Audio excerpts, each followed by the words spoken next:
से ज़्यादा पढ़ो। और अगर एक ही सब्जेक्ट पढ़ना है तो आलस कर लेंगे। अगर बोला जाए कि एक ही काम करो, बोला जाए तो भी बहुत दिन है कर लेंगे तो आलस आ जाएगा। और अगर कम समय में आप काम करते हैं तो टिप्स अच्छा टिप्स मिला। और बस इसके बाद ये लोग क्या बताते हैं, हमें मतलब इन लोगों को देखना। चलिए देखिए समझ लो कि मैं पढ़ाऊँ।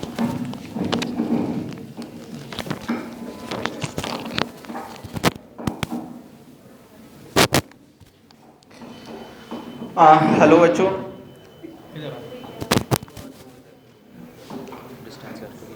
मैं 4th year Motilal Nehru medical college Prayagraj में। एक चीज़ सबके सवाल होते हैं कि हम जो है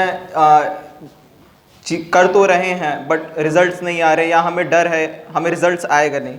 डर का एक सबसे बेसिक रीज़न होता है कि हम उस एग्ज़ाम के लिए पढ़ तो रहे हैं, नॉलेज तो ले रहे हैं, बट कितना कॉन्फिडेंटली उस चीज़ को हम कर रहे हैं। एग्ज़ाम में ये जो फैक्टर होता है, ये सबसे बड़ा डिसाइडिंग फैक्टर होता है कि हम किसी भी काम को, मम्मी हमारी खाना बना रही हैं तो वो उस चीज़ को बनाती हैं अच्छे से, तो कॉन्फिडेंटली बनाती हैं। तो उसी तरह हमारा चीज़ कॉन्फिडेंस एग्ज़ाम में कई बच्चों का झलकता है, तो कॉन्फिडेंटली चीज़ों को करते हैं और उनके जो सिली मिस्टेक्स होते हैं बहुत कम होते हैं। तो ये सेल्फ कॉन्फिडेंस होता है। तो इसके लिए जो एक चीज़ मैंने एनालाइज़ की है, मैं आप सबसे शेयर करना चाहूँगा, वो ये है कि हम किसी भी चैप्टर में हर चैप्टर के 4-5 बेसिक बहुत चीज़ें होती हैं। जैसे हम ऑर्गेनिक केमिस्ट्री पढ़ रहे हैं, उसमें कुछ रूल्स हैं, मार्कोनिकॉफ्स रूल्स, ज़ेडसैफ रूल, उन सभी रूल से क्वेश्चंस डेराइव होते हैं, फिर उनसे हम रिएक्शन मैकेनिज्म बनाते हैं। तो जैसे एक बिल्डिंग होती है, एक नींव होती है, फिर उस नींव पे हम फिर आगे ऊपर की बिल्डिंग बनाते हैं। तो ये एक चीज़ सेल्फ कॉन्फिडेंस के लिए हमेशा कोशिश करिएगा कि हर चैप्टर के 4-5 बेसिक चीज़ को पकड़िए, और उनको पकड़ लिया, स्ट्रॉन्ग कर लिया आपने, तो फिर आपका कॉन्फिडेंस लेवल जो होगा वो तो हमेशा रहेगा। फिर जो क्वेश्चन टफ भी होगा, आप उस बेस से आप उसको डिराइव कर लेंगे। तो हमेशा ये चीज़ याद रखिएगा। बाकी एक चीज़ यही कहूँगा कि आप रिजल्ट्स को लेके सबको ही अप्रहेंसिव रहता है, फ्यूचर को लेके सबको ही, कि हमें फ्यूचर दिखाई नहीं देता है कि 5 साल बाद क्या है चीज़ें। तो उसके लिए बस यही कहेंगे, आप इनपुट कर रहे हैं, ये प्रोसेस के थ्रू गुजर रहे हैं, तो अगर आप ऑनेस्ट सिंसियर एफर्ट्स पुट करेंगे तो आप जिस भी फील्ड में जाएंगे उसके आप ज़रूर बेस्ट बनेंगे। तो हमेशा अपने ऑनेस्ट सिंसियर एफर्ट्स करिए, आपको लाइफ में जिस भी फील्ड में जाएंगे आपको सक्सेस मिलेगी ही। बाकी at the end follow the common, जो रेयर क्वेश्चंस होते हैं विल फॉलो यू ऑटोमेटिकली। तो हमेशा take it as a strong point. अब सर्विस आप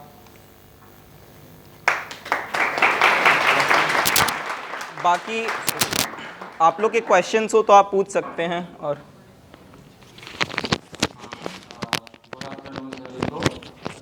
कोई क्वेश्चन है क्या? सर ये बताइए, कोटा में बहुत लोग सुसाइड कर लेते हैं प्रेशर की वजह से, पेरेंट्स प्रेशर की वजह से, तो ऐसा क्यों?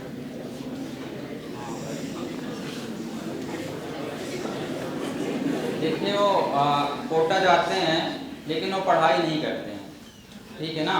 वही सुसाइड करते हैं जो पढ़ाई नहीं करते कोटा जाकर के। जो पढ़ाई करते हैं वो समझते हैं, वो सुसाइड नहीं करते हैं, ठीक है ना। तो उनका पेरेंट्स प्रेशर डालता है, वो समझता है उनका पेरेंट्स कि बच्चा मेरा पढ़ रहा है। जो नहीं पढ़ता है उन्हीं के ऊपर पेरेंट्स जो है ज़्यादा प्रेशर डालते हैं।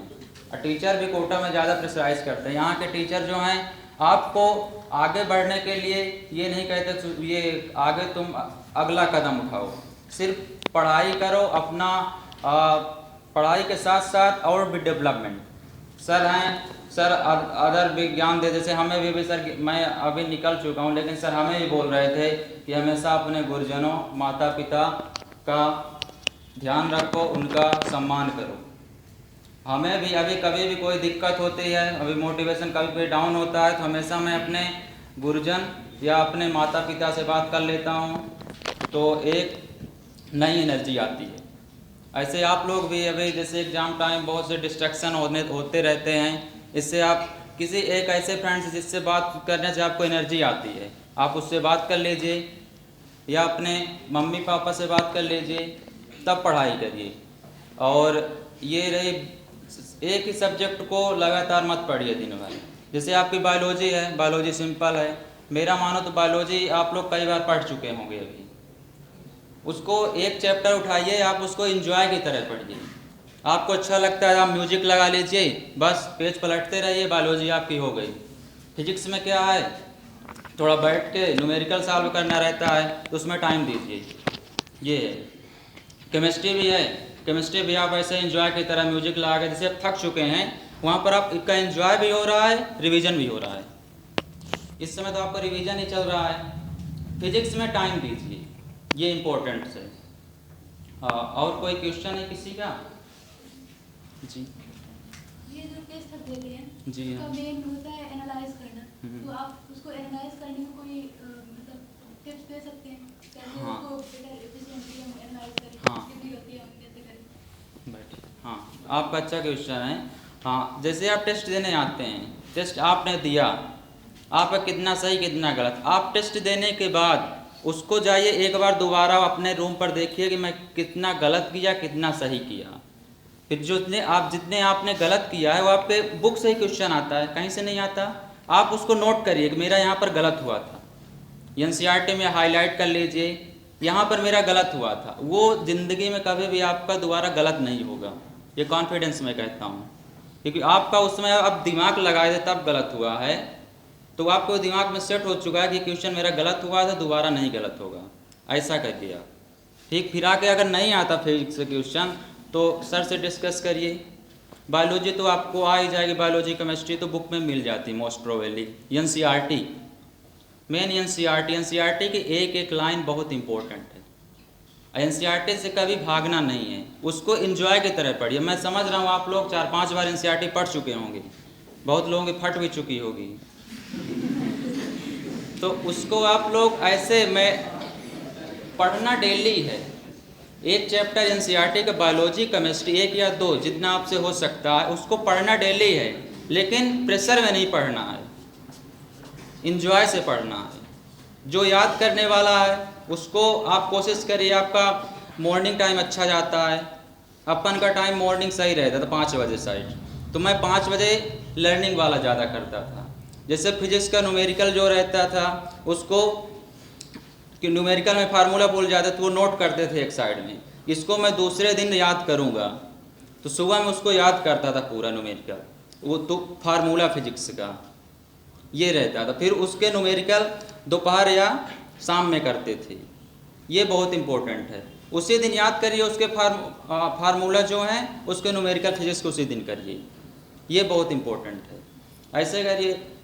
और केमिस्ट्री में रही तो केमिस्ट्री में आपके वो आवर्त सारणी आती है, और मैं थोड़ा हिंदी मीडियम से था ना, तो मेरे को पीरियोडिक टेबल, तो उसको आप चिपका लीजिए, उससे क्वेश्चन 5-6 आपके निकल जाते हैं, बहुत इंपॉर्टेंट है। इनऑर्गेनिक केमिस्ट्री में बहुत इंपॉर्टेंट है, तो उसको आप बार बार अपनी ट्रिक बना लीजिए, कुछ भी बहुत इंपॉर्टेंट, उसको ध्यान रखिए।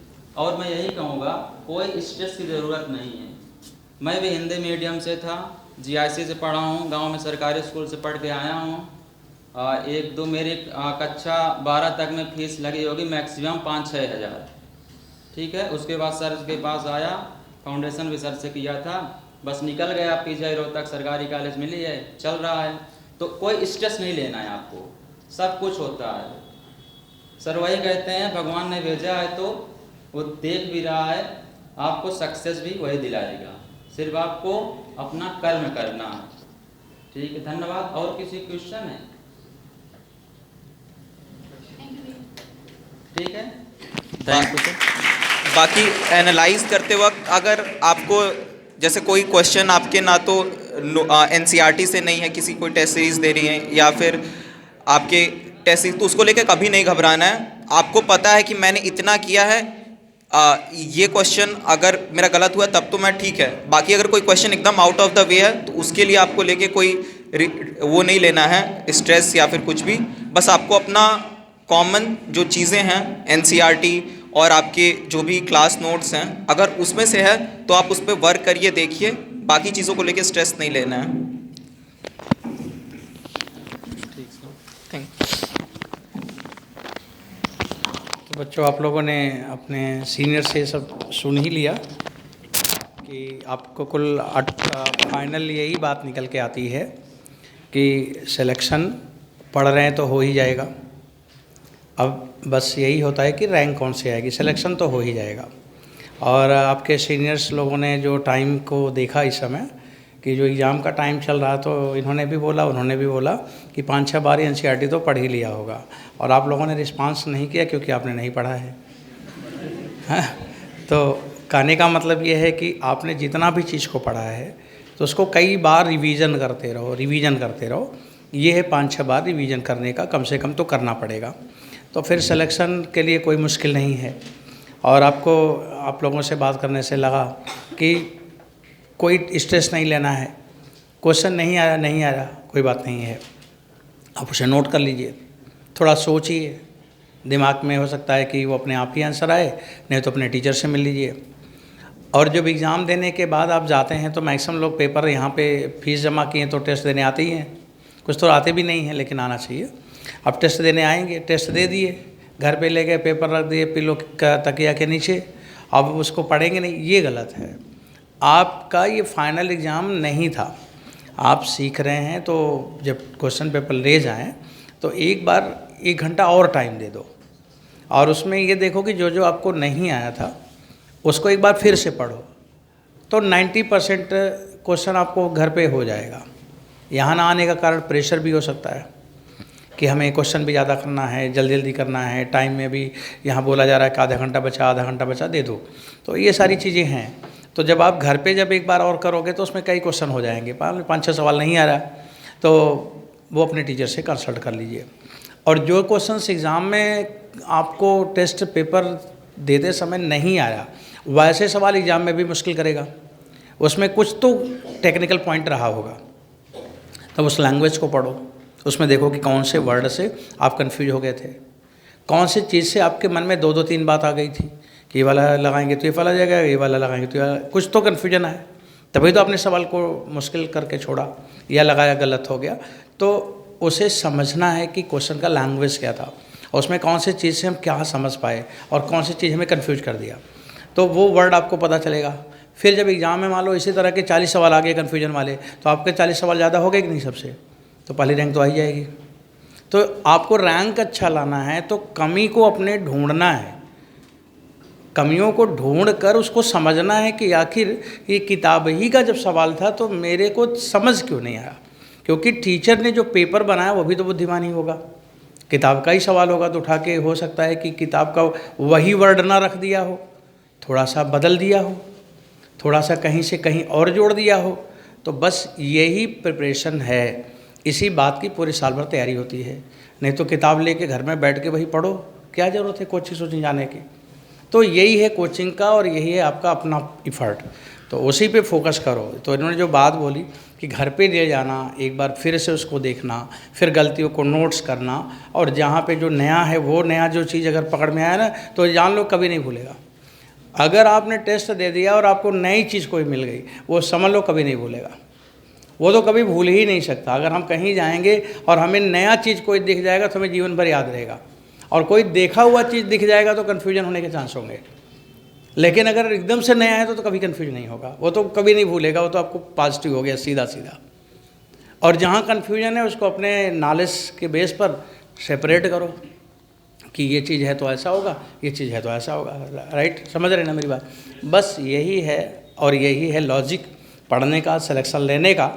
तो हम तो बताते ही रहते हैं, पर जब हमसे मिलने हमारे स्टूडेंट आते हैं तो हम ये सोचते हैं कि जैसे किसी को कोई प्रॉब्लम है तो कोई भी दवा काम कर जाए, किसी से भी ठीक हो जाए। तो ये सब बातें हैं तो आपको किसी से ही मोटिवेशन मिल जाए। जिस दिन आपको थोड़ा सा चेंज हुआ तो फिर आप पहचान जाओगे, तो आप आगे बढ़ते जाओगे, फिर कोई रोक नहीं सकता। लेकिन शुरू तो होगा ना किसी से ही। तो आपके सीनियर जब आते हैं तो आपका मोरल डाउन नहीं होता, अप होता है कि हमारे बीच के सारे लोग सेलेक्ट होते जा रहे हैं। तो डाउन नहीं होना है, मतलब हमें और अच्छा करना है। घबराना नहीं चाहिए कि अब समय कम है तो हम क्या करें। जैसे इन्होंने बोला कि 5 बार आपने एनसीईआरटी की, आपसे मैंने किया ही नहीं, अब क्या करूं। कोई बात नहीं है, 5 दिन में हो जाएगा। 5 बार एनसीईआरटी तो पढ़नी है ना। 5 दिन एक ही चैप्टर पढ़ो, 5 बार नहीं हो जाएगा। हाँ, 18 चैप्टर है, 18 दिन है, और 18 दिन है 18 चैप्टर है, 5-5 बार पढ़ लो। 18 दिन में 5 बार हो नहीं जाएगा, 19वीं दिन पूरा हो जाएगा। और जब 28 फरवरी से 1 मार्च आएगा तो पूरा सिलेबस तैयार है। दो जहाँ से देना हो पूरा फुल लेंथ पेपर दो, कोई घबराना नहीं चाहिए, उसको अपने हिसाब से चेंज कर लेना चाहिए कि अच्छा हमारे सीनियर ने ये बोला है तो अब हमें ये करना है। आप कैसे करेंगे वहीं आपको अपना दिमाग लगाना है, बस यही सब है। तो बड़े डॉक्टर बनना है तो थोड़ा प्रेशर तो रहना ही होगा, और तभी तो आप अच्छा भी करेंगे। इसलिए टेंशन नहीं लेना है, प्रेशर हो ठीक है, टेंशन ना हो। प्रेशर है तो हम अच्छा कर लेंगे, टेंशन होगा तो टूट जाएंगे। पढ़ाता तो ना फिजिक्स में प्रेशर टेंशन, तो ये बात है। तो चलिए, आपके सीनियर आए और इन लोग हमसे मिलने आए, इन लोगों को बहुत आशीर्वाद है कि सब बहुत बड़े आगे बढ़ें। और ये मोतीलाल में रहते हैं तो बीच बीच में इनको बुलाते ही रहेंगे, कुछ न कुछ कभी न कभी आपसे कुछ पढ़वा भी देंगे आपको, ठीक है। कोई टॉपिक हम बता देंगे, जो नहीं समझ आएगा बताना हमको, तो इनको बुला के बोलेंगे चलो पढ़ा दीजिए, तो पढ़ा देंगे आप लोगों को।